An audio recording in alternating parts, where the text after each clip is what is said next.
ભારતના પ્રથમ વડાપ્રધાન આઝાદીના લડવૈયા જેમણે દેશને આઝાદ કરવા માટે સાચા અર્થમાં તન મન અને ધનથી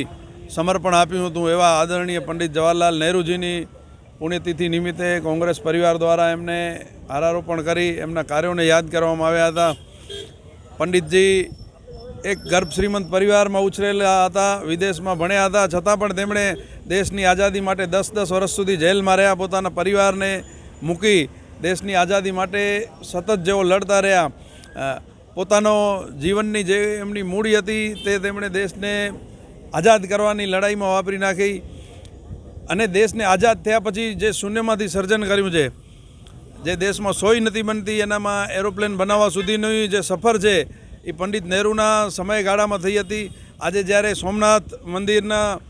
નિર્માણની વાત જ્યારે વર્તમાન સરકાર કરતી હોય તો હું આપને યાદ અપાવીશ કે પંડિત નહેરુના સમયમાં જ સોમનાથ મંદિરનું નિર્માણ કાર્ય પૂર્ણ થયું, શરૂ પણ એમણે કરાવ્યું હતું અને એમના સમયગાળામાં પૂર્ણ થયું હતું। આના સિવાય એમણે જે બીજા કામો કર્યા છે, આઈઆઈટી, એમ્સ બનાવી, ભાખરા નાગલ ડેમ બનાવ્યો, કેટલાય બંધ બનાવ્યા,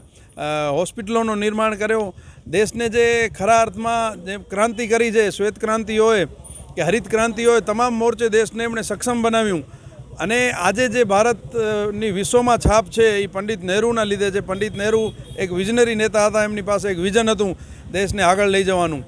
અને એમના કાર્યોને આજે પણ આ દેશમાં ગમે તે સરમુખત્યારો સત્તા પર બેસે પરંતુ પંડિત નહેરુને રોજ સવાર થાય ને યાદ કરવા પડે એટલું મોટું એમનું કદ હતું અને આજે પણ અમે વંદન કરીએ છીએ, નમન કરીએ છીએ અને અમે આશા રાખીએ છીએ કે કોંગ્રેસ પક્ષ આજ પંડિતજીના પગલે ચાલી અને દેશને હજી વધુ ને વધુ મજબૂત બનાવે।